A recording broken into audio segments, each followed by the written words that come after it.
Ajelli, please, Professor. Thank you. Okay. Let's check it is working. Yes, it is. Okay, so thank you very much for inviting me here. And I will give a presentation is probably a bit different from what you've seen so far. Basically, there will be no question. There will be just a couple of one throw there, but we're not even looking at them. And I show you a different perspective of what we are doing in infectious disease epidemiology, and in particular in using tools like modeling, mathematical modeling and statistical modeling. Here we're talking mostly about mathematical modeling to respond to public health emergencies. So just a quick background of what I'm doing. It's not a background of me per se, which is not particularly of interest for you, but it's just to tell you in the way that I'm working with that is relevant for this presentation. So it's many years that I'm working with a lot of different authorities, from government to public health authorities to different type of stakeholders, international entities like the WHO or the CDC and so on. And it's many years that I'm providing support to them. And I've been a member of a lot of response units, working groups, and so on during many different emergencies, from the 2009 H1 influenza pandemic to the first outbreak of chikungunya in a temperate country, part of the measles elimination plan for the Italian government, working with authorities in China during the COVID-19 pandemic in many different contexts, twice Ebola with the WHO, once in DRC and once in West Africa. So many different collaboration. And so in this presentation, I want to give you an idea, not much of the methodological part and so on, but more about how was my interaction with them and how we are trying to push for the use of modeling, the use of science to guide public health decision making. So we are going to talk about something that probably some of you remember that changed the life of maybe an entire planet. So we are talking about COVID, and in particular, I was involved for many different things from Italy to China to the US, but here I want just to talk about the first and a half, more or less, of experience with the Italian government. And so let's start with a disclaimer. So I see my role as the role of many other scientists is to provide evidence, and we provide numbers, we provide quantitative estimates, and this is what we are doing. And I'm trying to find patterns. I'm trying to understand the phenomena they're observing and so on. So that's my scientist part, and it is the 2 point here, and I want to highlight that because that's what we are doing. What we are not doing is that we are not providing policy recommendation, nor I never comment on policy recommendation. I'm very lucky to be on this side of the story, the side of being a scientist, and I was involved in all these response units, yes, but on the scientific part of the story. I was not on the part of making a decision. I was there in the same room with people that I had to make a decision, and I can tell you, every time there was a decision to make, the options were always from bad to even better than bad, super bad, extra bad, awful, and these were only the decision. And whatever decision they were going to take, there will be the other side. So like the other political party or some other entities or some other media that they are going to tell you made the wrong decision. For sure, that has happened for every single decision that was made. And so I'm lucky I was in this part of the room, not in that part of the room.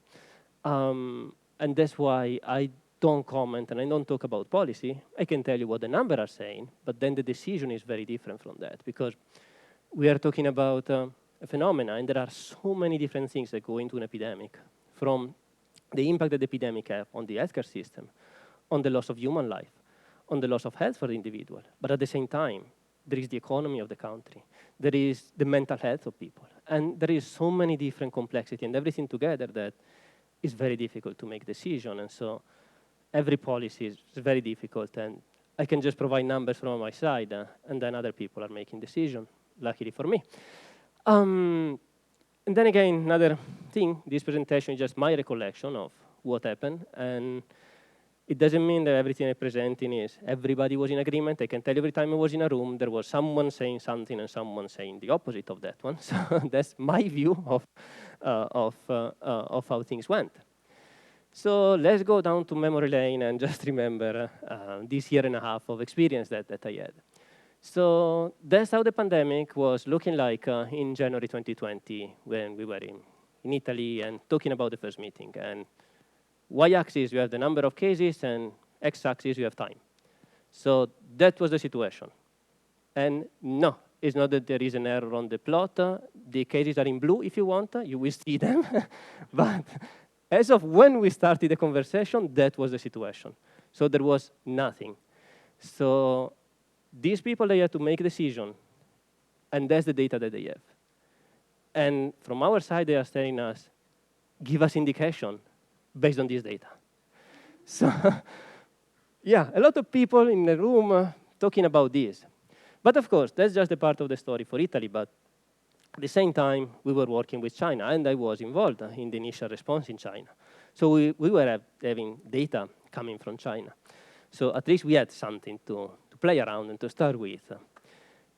And so that one was the first question. And they literally translate from Italian to English what was the first question. They told us, is going to be a big thing or not? That was the first question. And then, is it manageable? Or it is something that it will spiral out of control? And so, yeah, is it going to be a big thing? And so we developed a very complicated model, tons of equations and things. Of course, no. I should show you the data. So based on those data, not that we are doing a very difficult model. It was just a simple SIR model, very tested one. It's the classical one. Just age. That was the only thing that we had in this model. Completely homogeneous. Nothing. The most simple model, just the dependence on I, it just means that we have age groups. That's it. Nothing more than that. Why do we have age?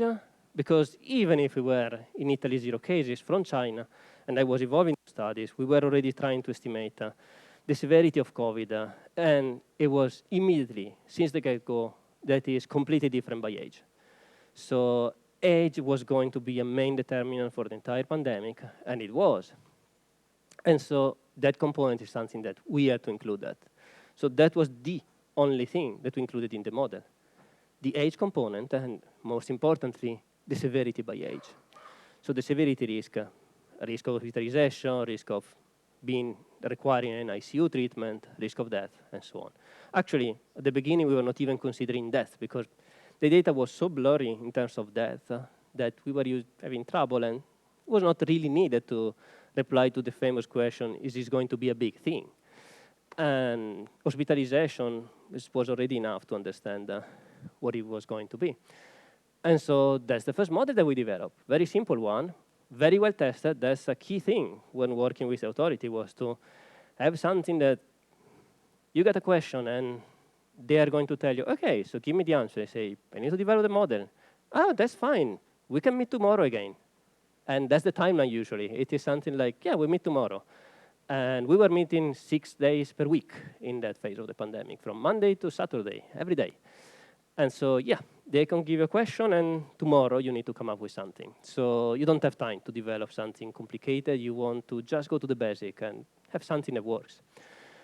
And so that very simple model, parameters coming from China, that's what we were doing. And this, you can see, it is in March, just the beginning. And these are the numbers. So these are the part that you want to look at. So this is the number of critical cases between 9 and the 28th of March. So less than a month, right? And what we are talking about is 40,000 critical cases. Okay? And look at there. We have 900 beds in that region. Hospital beds, ICU. And here we're talking about 40,000. So, yeah, the answer was simple. Yeah, it was going to be a big thing, a very big one. And manageable, no. It was not going to be manageable. And in which way it could have been manageable? Only if you were able to keep the reproduction number.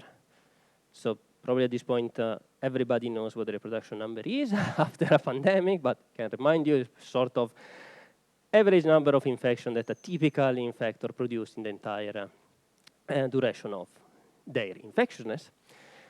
So essentially, larger than 1, it means that the epidemic will go up. Smaller than 1, the epidemic will go down, roughly speaking. It's not exactly like that, but in simple terms. So, OK, if the reproduction number is lower than 1.15, Italy had a chance. OK, that a chance of not having a collapse of the healthcare system. Of course, doesn't mean that there will not be death, but just that the system will not collapse. OK, good. So 1.15, yeah. First estimate coming from China, 2.5. At least 2.5. So yeah, we were completely off.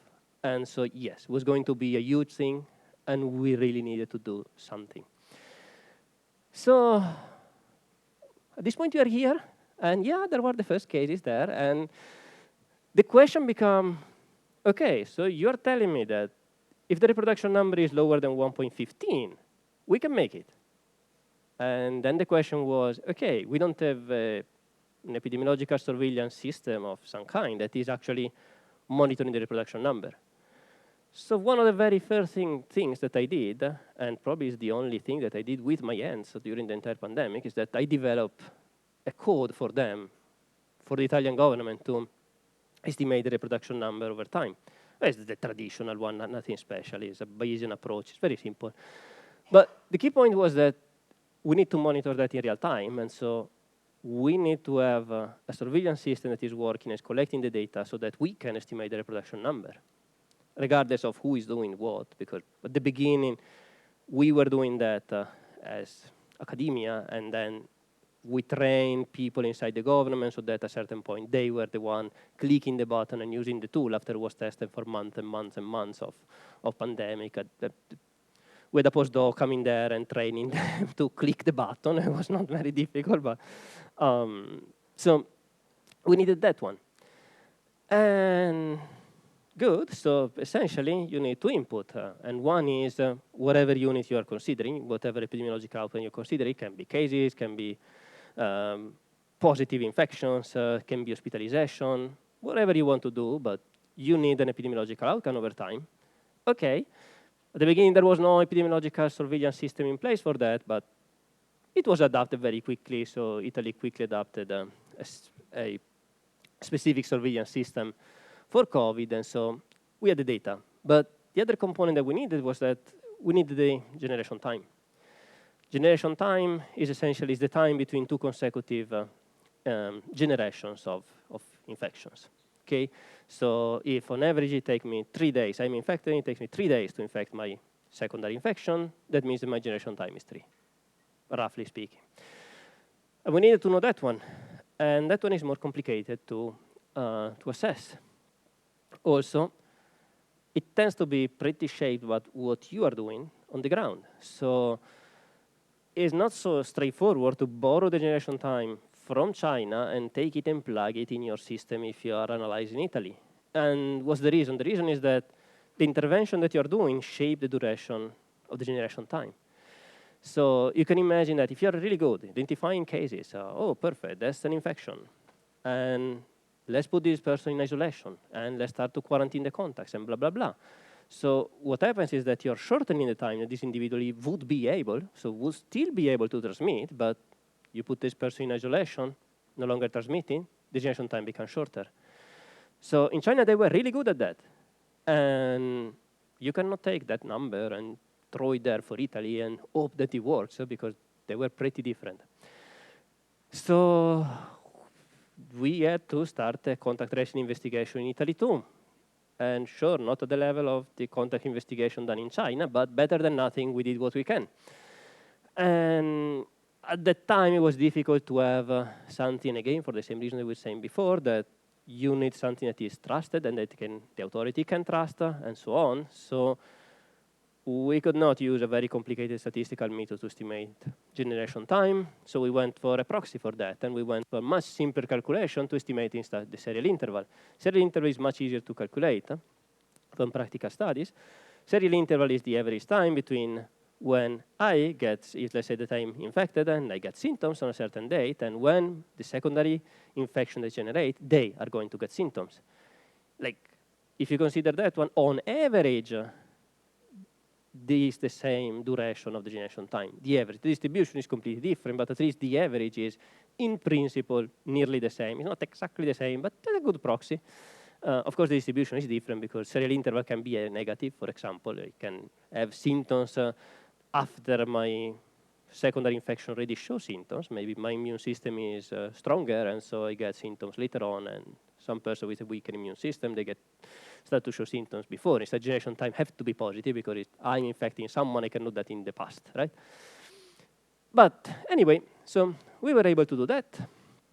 So we got an estimate this distribution, and we got 6.6 days. And if you consider for China, we were talking about, roughly speaking, 5 days. So it's a pretty sizable difference, 5 versus 6.6. It's not a huge difference, but it makes some difference in the calculation. So good. Now that we had that one, we could start our monitoring. And so that was the first estimates that we were given in. This is one specific area of Italy. This is the first place where COVID-19 was identified in Italy. It's a small village, but we had a very nice patient zero in this village that was really good. He had more than 400 contacts when he was symptomatic. And so he was really able to start a huge overspread at the beginning, and so that village started to have a huge growth. So what we can see here, this is time, and that's the value of the reproduction number. And so what you can see here, yeah, sure, it is growing up. You don't have to trust that it is going up. It's actually not going up. That's a problem of missing data that you have. And so this one is probably a more reasonable thing is that it wouldn't be, roughly speaking, flat up to this point. But we don't have data for that, so it's OK. It was going up. It's not important. What we were interested in is to say, OK, so how it is stabilizing over here, because essentially, the further you go in time, to estimate the reproduction number here, you don't care about what happened 3 months ago. You can think about, yeah, 2, 3, maybe 4 generations in the past. So we're talking about a month. So a month can still have an influence. If you say more than 1 month of data, that even if you're missing them, you don't care because they don't have effect, essentially. They have just a tiny effect. It's not really visible there. So that's the part of interest here. And then you understand it's not easy to see maybe from there, but we're talking about, roughly speaking, 3. For the reproduction number. Now, roughly speaking, 3, in agreement, more or less, with what we were seeing in China. In China was roughly 2.5. But in fairness, in China, they had school partially closed during that period. So probably if they had schools open, they would probably had a reproduction number around 3 also in China. So very in agreement with the literature. Perfect. So that was what we had. And as you can see here, here is when the first case was detected. So when that person was detected, you see in the 2-3 days immediately after, we see a crash in the reproduction number. And why this crash? These 3 days that are coming here are the days that we were discussing in this daily meeting about what can we do. So what we should start implementing and where we should start implement something and what type of measure and how much they should be aggressive and where spatially. That is just a tiny village in northern Italy, and you're going to do that for the entire country, you're going to do that for the region, you're going to do that for the province, you're going to do that only for the village. So 3 days of debate, and in the meantime, luckily we start to see a decrease. And it is just essentially, you can imagine that this one is just the effect of the media talking about that and people realizing, oh, we have COVID here. We were trying to tell that from a long time, but nobody was listening. And so that's just the effect. But as you can see, sure, you're going from 3 and you're here. And this one is what? 2.5-ish? And if you remember the first slide, 1.15 is the target. Over 1.15, we are in trouble. So yeah, 2.5 is better than 3, but we are way off, right?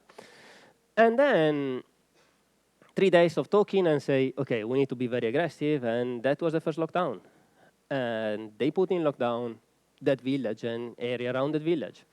And you can see lockdown immediately started to have some effect. Is it enough? Nope. It was not enough in the first few days, of course, because you have a back effect of all the infections that were generated before, and then you're starting to observing them in the future. So you have a back effect, and it takes some time to to have an effect of the lockdown, but that's at least in the good direction, right?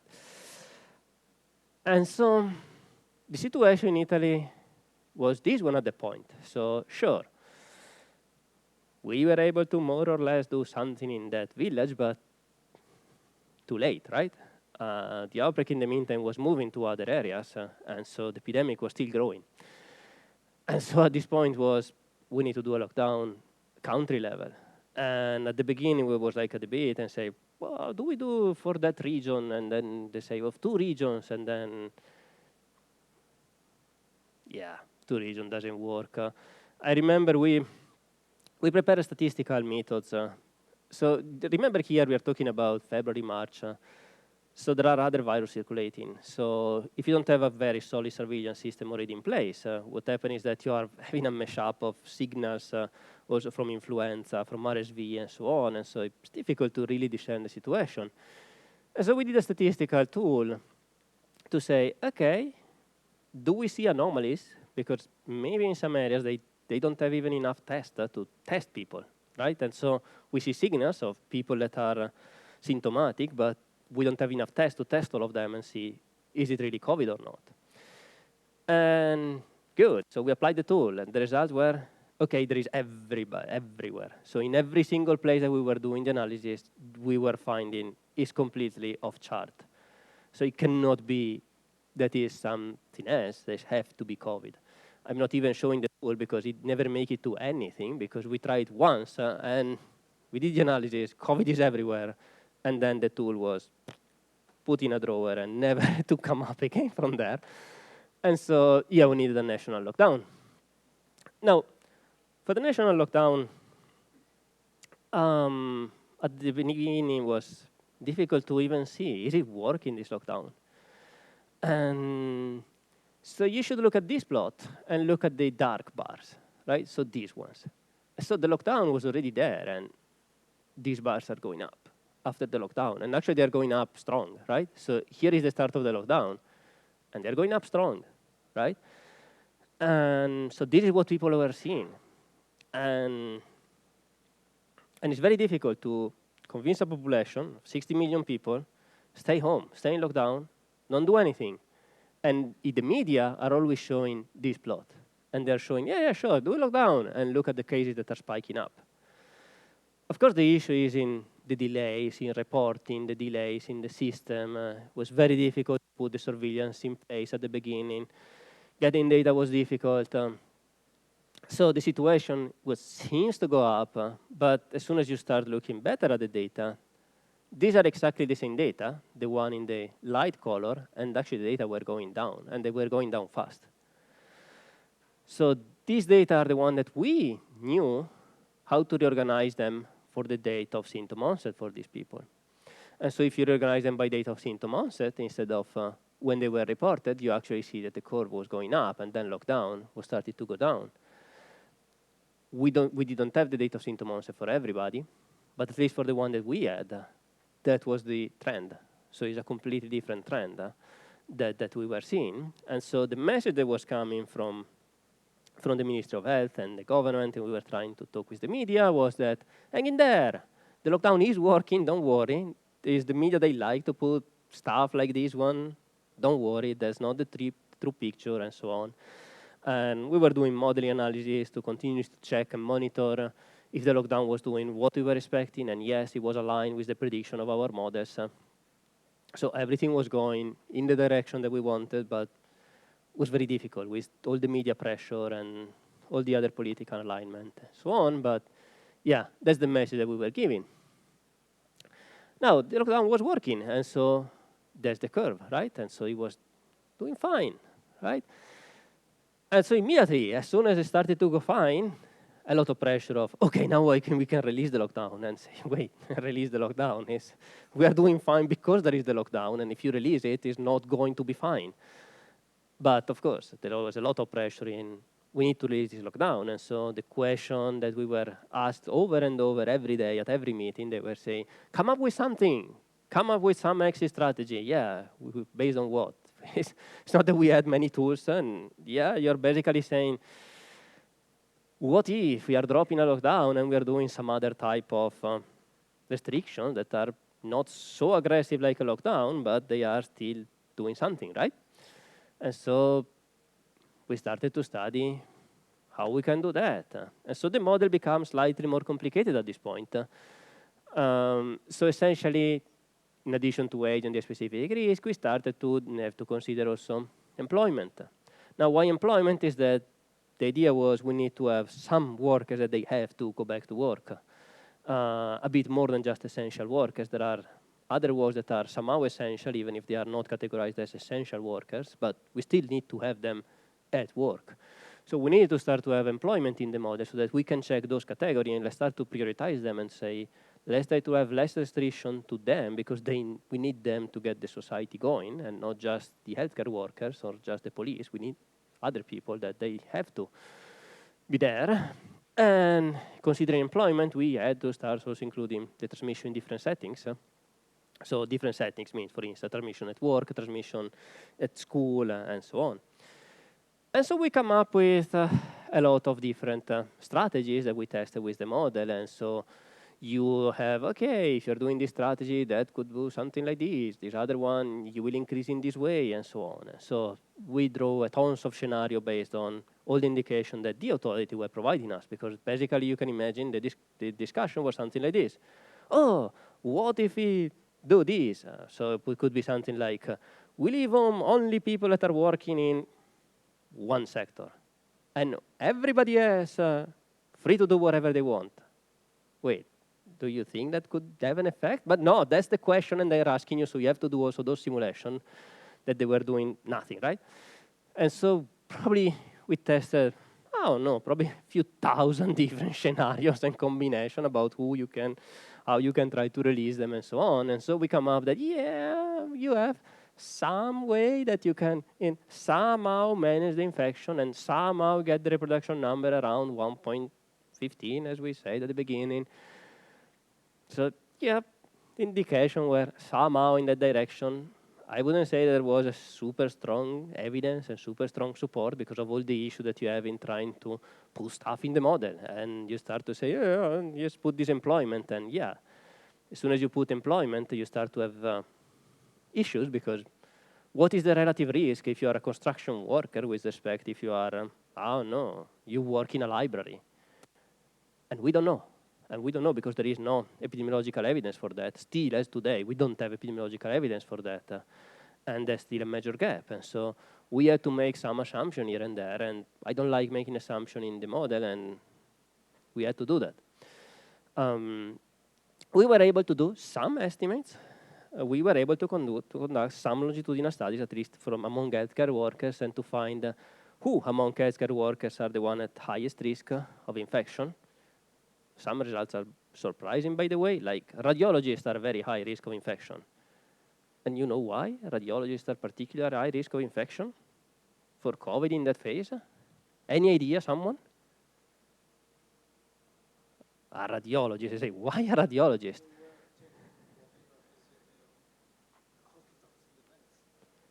Not really. Our guess and understanding is that they were people that they had to, because they are close somehow to emergency medicine. So without any training, they start to have and fill in the roles in emergency department because we didn't have enough personnel.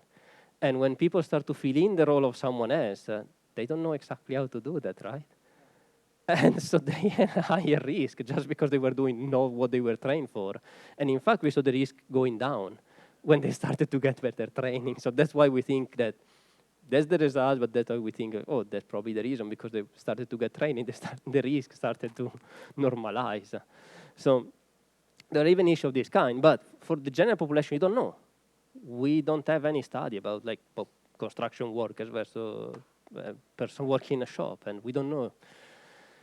So yeah, we were able somehow to do that. So they started to release, and situation was looking good, right, in the summer, and it was very low level of activity, and so they started to be a bit bold, right, at that point, and you say, that's it.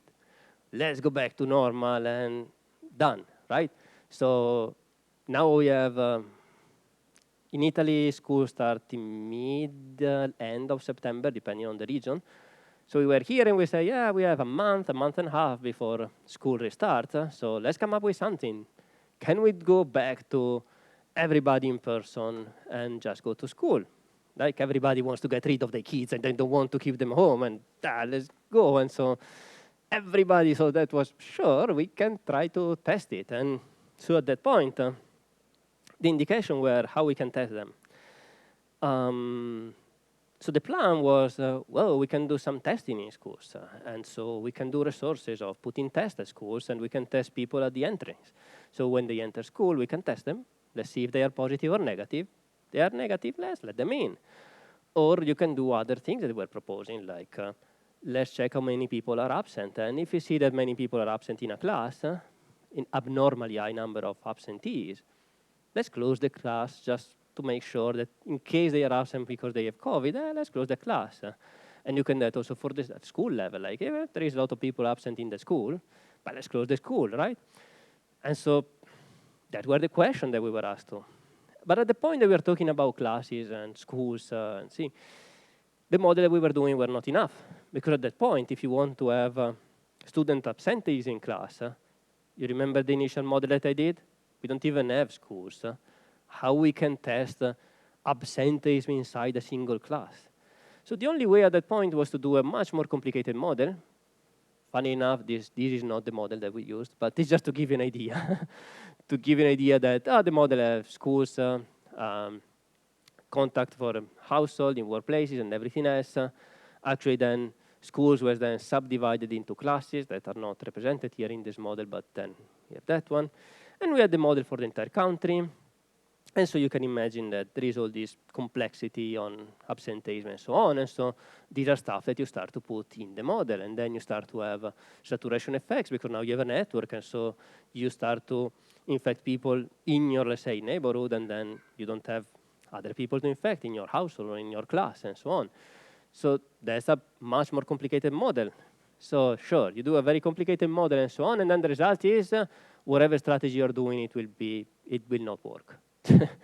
And why it doesn't work is essentially because there is so much asymptomatic and pre-symptomatic transmission, and there are so many asymptomatic individuals that it doesn't work. It simply doesn't work. And the testing, sure, the testing capacity that Italy had to essentially to allocate for school testing was ridiculously low with respect to the number of testing that we need to use. By the way, testing, I'm using the word testing, but just to say that we use a COVID-19 test. Technically, these are screening because the idea was to screen the population in the school, but we didn't have. So the number of tests that they were allocating for the screening of students was, sure, we can screen them like every 3-4 weeks. Oh, yeah, sure, the simulation is telling you that you need to screen them every day and still doesn't work. So allocating a screening of every 3 weeks or something like that was the amount of tests that were available. It just do nothing. So that was not a good option, but at least we had science to back up that this one was not going to work. And so let's do something. And as you can see, the time goes on. And so the schools, we restarted with the schools. And at that point, if the strategy don't work, what you do? You just let them school open and what happened, right? If the strategy doesn't work, what else can you do? And so at this point, the epidemic started to grow up. And at that point, because you see here, this small bump is when school essentially opened. They were open around here. And then you see, okay, so you see, open the school didn't make a lot of difference. And then you wait for a moment, and then boom, they started really to grow. Because, of course, we are talking about 60 million people for Italy. So it's not that you open the schools and in 2 days you're starting to have a major outbreak. You need some generation, and I told you generation time, roughly 1 week, we were saying. So it will take some time to accumulate this infection and to start to see the cases ramping up. And of course, as every model was predicting, cases were ramping up. And so, okay, we cannot close schools and so on, so what can we do? And so they come up with the idea of, let's do tight restriction. And so what does it mean? Does it mean that we were doing monitoring of several indicators? not just the reproduction number, it's how many hospitalization you have, how many recent hospitalization, and so on, how much capacity you still have available in that province, and so on. So there were tons of epidemiological indicators that we were using and say, okay, depending on them, we will do a different type of restriction.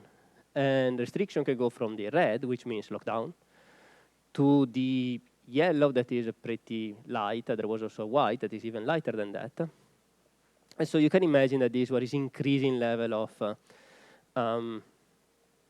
aggressiveness in the strategy. So more and more social distancing measures that they were put in place.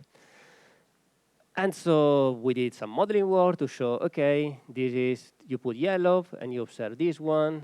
What you could have observed if you didn't put the yellow, this kind of increase, this one for the orange, so more increase. This one is for the red, more increase. Of course, these are 3 different regions. It's just to show you 3 different regions and the type of data that we were seeing. So you can see essentially here, you do the red, roughly speaking, you have a 40–45% reduction in the reproduction number. That again, if you start from 2.5 is nothing, but at that point we were lower than that because people were not living their normal life regardless of the restriction, and so we were starting with a much lower value. And so 40% reduction very often was able to start to curve the epidemic, right? And so this is the type of analysis that we were doing. Now, there is a catch here. They were doing fine-ish, so they were reasonably doing well. But it was also endless controversies because why my region or why my province have to do that restriction? You can imagine the government of a province saying that, and they have, I don't know, more cases and they are in yellow while we are in orange.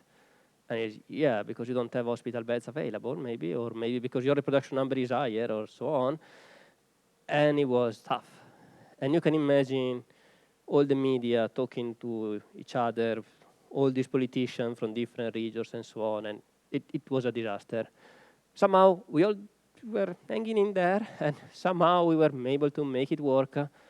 You can imagine how much bad things was raining on us when we were doing this one, because people, they'd say, oh, you see, you are saying that we have to close. And we're saying, we're not doing anything. We are just, these are the numbers, and then the authorities decide. It's not that we are doing anything more than just doing the calculation. But yeah, so in that period, that's what we were doing. And then finally, we got to a game changer. Finally, we got a COVID vaccine. And we say, yeah, that's amazing. Now we can finally do something that is not just try to say to people, stay home. Because up to that point, that's basically what we were saying. Sure, different level of restriction, but the end goal was always, yeah, stay home. Finally, we had a game changer with the vaccine. And of course, with great power, great responsibility. And so the question becomes how we can allocate these vaccines. Because of course, at the beginning, it's not that we had, 60 million people, so we have 120 million vaccine, and let's give 2 doses to everyone today. We had a limited number of doses, and so we say, okay, how we can allocate them? It was pretty clear since the start that the protection of this vaccine against the infection was not great. It was doing great in terms of protection against severe disease, not great in terms of infection. So our guess is that probably you need to prioritize groups that are at higher risk. And so we did the model. Essentially, you can imagine the model we were doing before, very simple, age and blah, blah, blah, not a complicated network and so on. This is the simplest model that I showed you at the beginning. That's the model, because the simpler it is, the better it is, also because you have to talk with them means the authorities. They need to understand what you're doing, and networks usually don't go too well for them. they don't understand exactly what you're doing, so the simpler model, it works better to get the message through.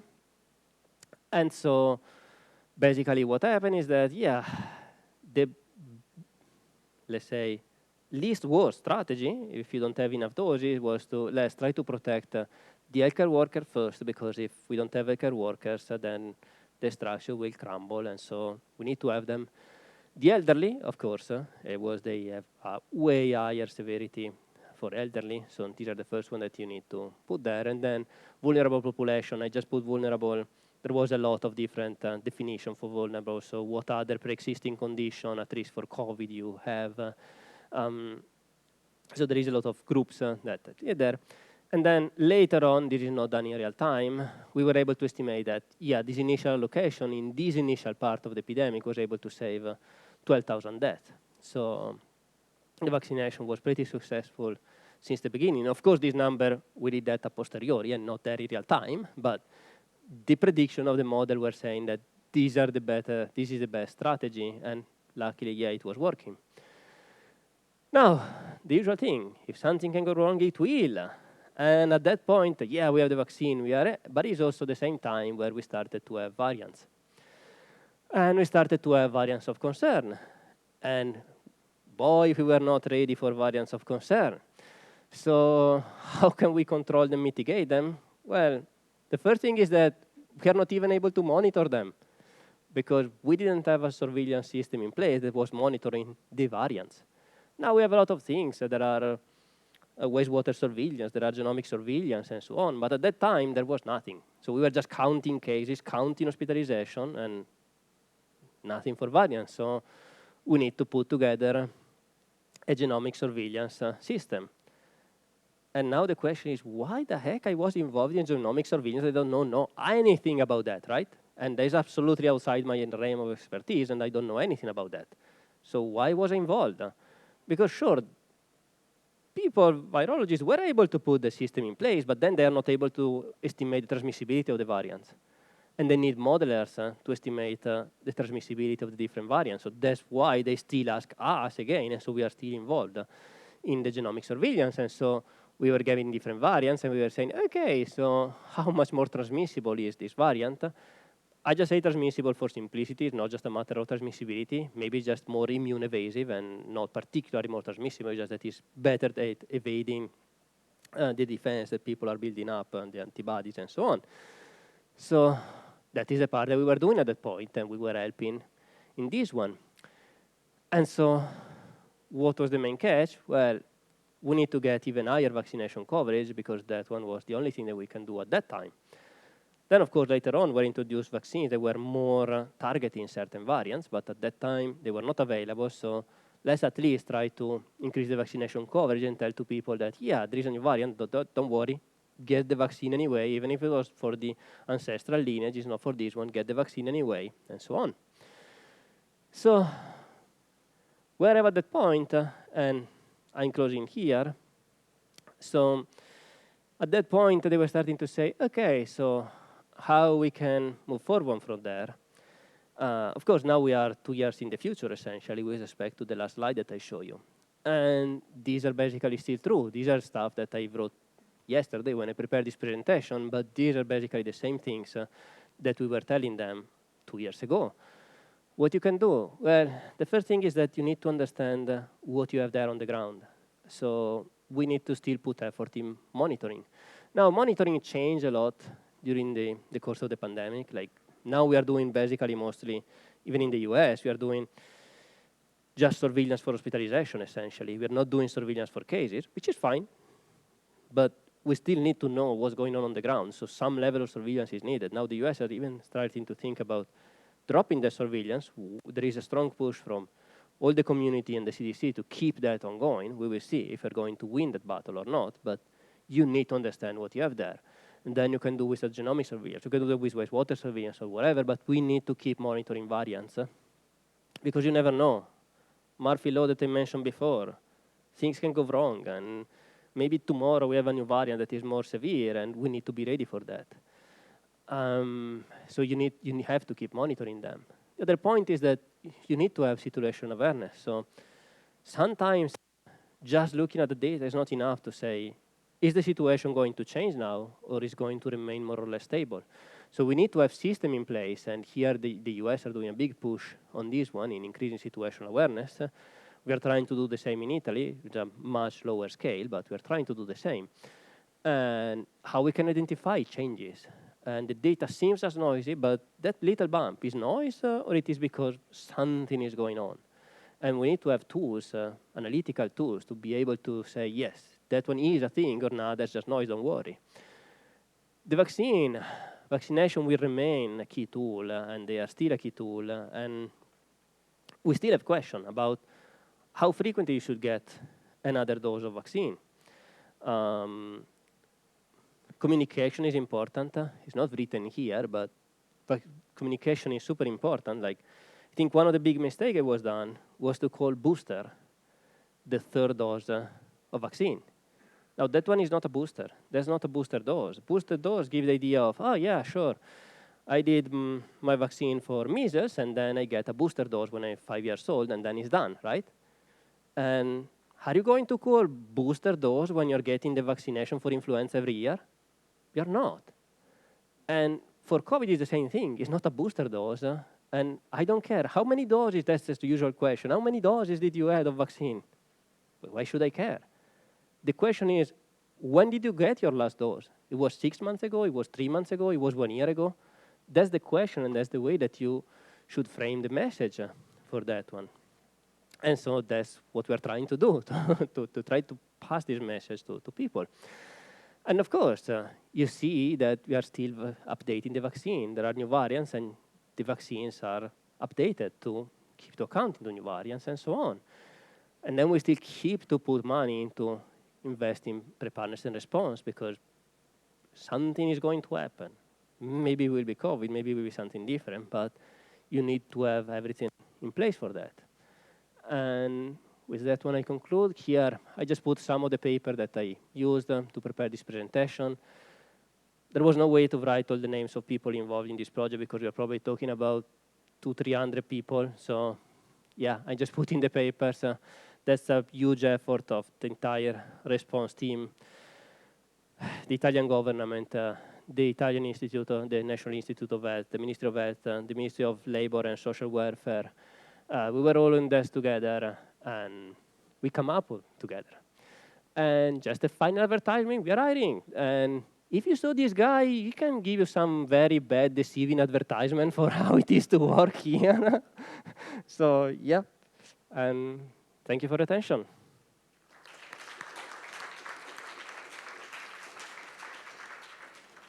So, questions? Okay.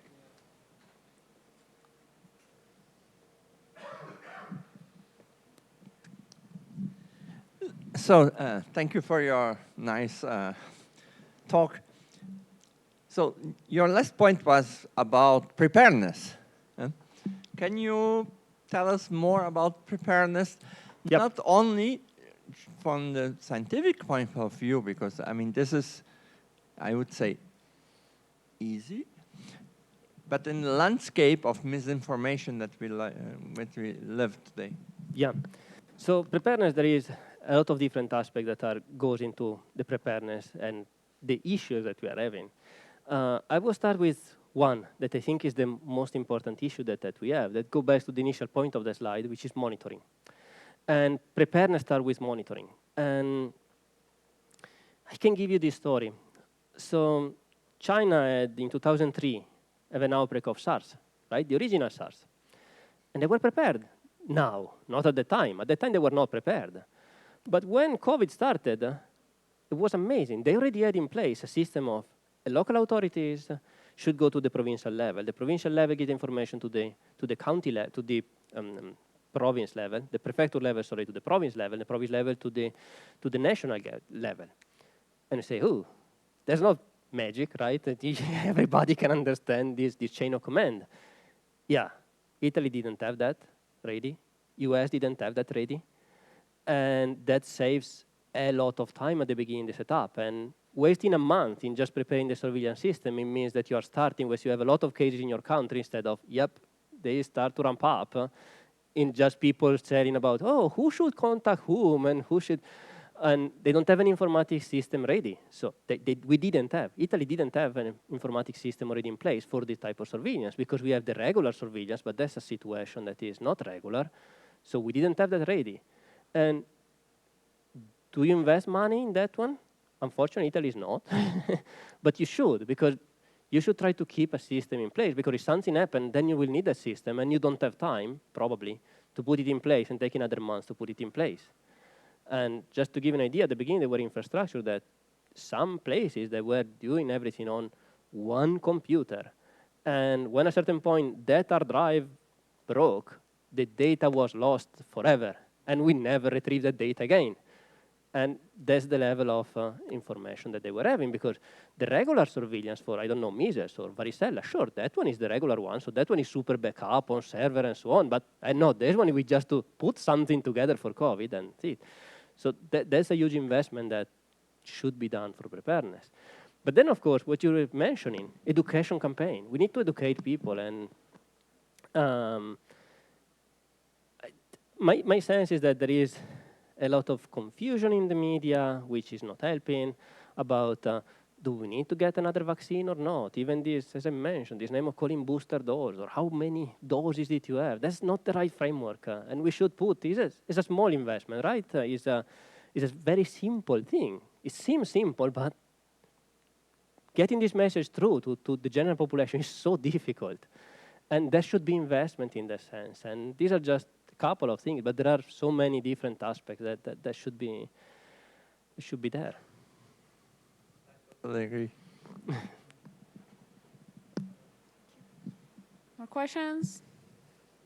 Okay. Please.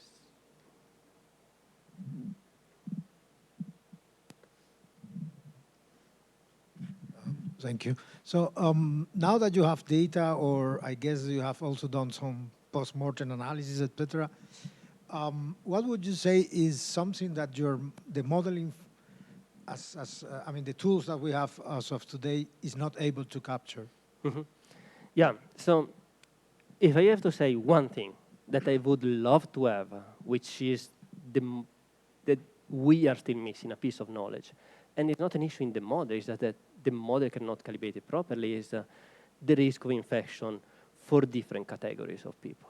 And categories can mean different things, because you can say categories in terms of race and ethnicity. For the US is such a different, Italy is roughly homogeneous in terms of race and ethnicity, US no. And do we know the risk factor? We don't know. Still today, we don't know how much of the difference that we see, for instance, Hispanic are the most affected groups in the US. But is it because they have more contacts?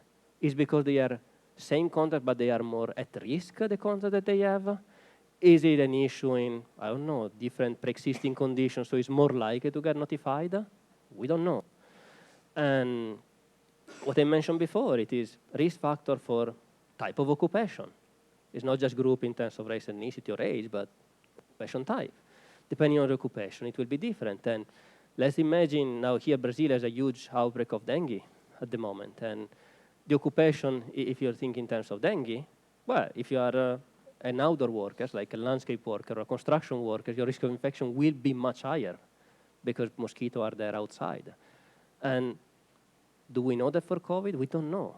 And COVID is just an example, but for respiratory infection, outdoor we know that your chance of infection is lower when you're outdoor, but is lower 5-fold, 10 times lower? We don't know. So to me, that would be the first thing that I would love to see, because a lot of our models are still based on assumption on these components that are so crucial to understand the output, the final epidemiological outcome. And that would be my dream, to gain this type of information. It's very difficult to do that, but... Okay, thank you. Questions?